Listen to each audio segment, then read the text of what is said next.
সবাইকে জানাই হ্যাপি দেওয়ালি। তো তোমাদের দেওয়ালি কীরকম কাটছে অবশ্যই বলবে। তো hello everyone, welcome back to my channel Priyanka lifestyle. কেমন আছো তোমরা সবাই? আশা করি সবাই ভালো আছো।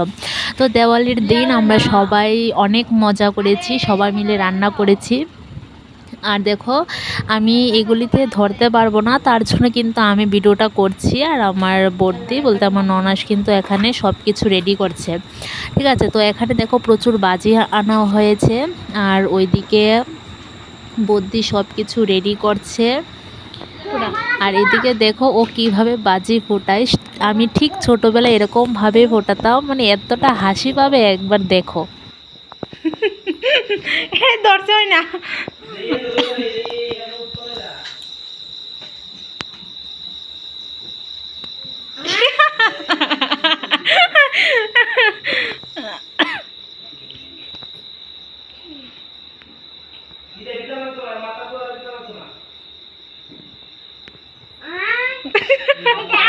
ছোটোবেলা ঠিক আমিও এরকমটাই করতাম, ভয় পেতাম, তবুও কিন্তু এরকম করে বাজিটা ফাটাতাম। এদিকে দেখো দাদাভাই নিমকি এনেছিল, তো সবাই মিলে একটু নিমকি খেয়ে নিয়েছিলাম। তারপর আবার সবাই বাজি ফাটাতে গিয়েছিলাম। আমি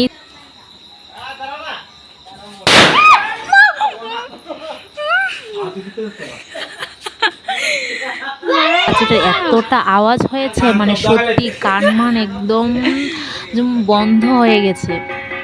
আর তারপরে দেখতে পাচ্ছি এখানে তা কীর্তন নিয়ে আসছে, তো একটু ভিডিও করে নিয়েছি।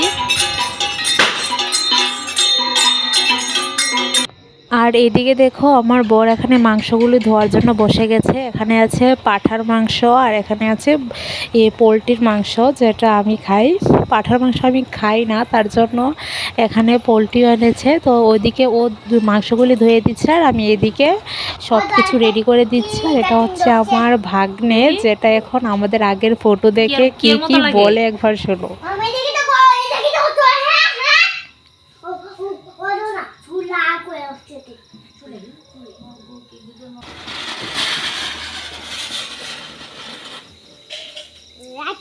রান্নাটা কিন্তু আমি বসিয়েছিলাম, আর হঠাৎ করে যে ঢাকনাটা দিয়ে রেখেছিলাম না কড়াইয়ের মধ্যে, ঢাকনাটা তুলতে গিয়ে যে ফাঁপটা হয়, যেমন ভাতের মধ্যে যে একটা ফাঁপ হয় বা সব কিছুরই একটা ধোয়ার মতো ওঠে, সেটা সবটা হাতে এসে পড়েছে। আর এতটা জ্বলেছে কি বলবো, মানে এই আলুর রসটা দেওয়ার পর একটু কমেছে, এটা দেওয়ার জন্যই কিন্তু আমার হাতে ঠসাটা উঠে, না হলে কিন্তু মানে সবটা হাত ঠসা উঠে যেত।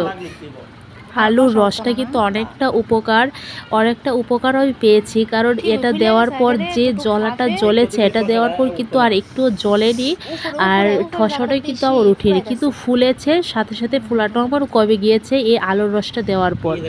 এক করে পুরা স্পষ্ট বোঝা যাইতাছে এটাতে ফুলছে। দেখছে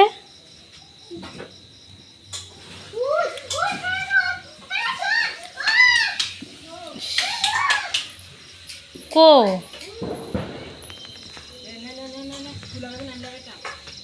নে নে নে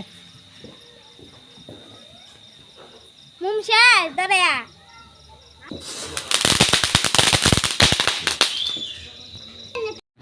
দেওয়ালির দিন কিন্তু আমরা সবাই মিলে অনেক মজা করেছি, সবাই বাজি ফাটিয়েছে একমাত্র আমি বাদে, ঠিক আছে। আমার প্রচণ্ড ভয়ের কারণে আমি মানে বাজির কাছে যেতে পারি না, যাও গিয়েছিলাম আমি কিন্তু বাজিটা ফাটাতে পারিনি, আবার চলে এসেছি।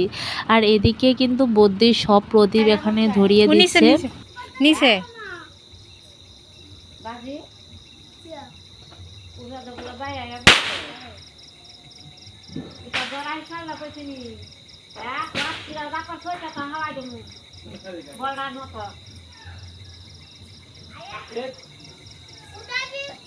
এদিকে কিন্তু আমি মাংসটা বসিয়ে দিয়েছি, আর ওইদিকে তারা প্রদীপ জ্বালাচ্ছে। যেহেতু আমি এগুলির মধ্যে ধরতে পারবো না, তাই আমি এদিকে যাইও নি। তো দেখি সব প্রদীপ জ্বালানো হয়ে গেছে, তারপর বাইরে এসে একটু ভিডিও করে নিচ্ছি।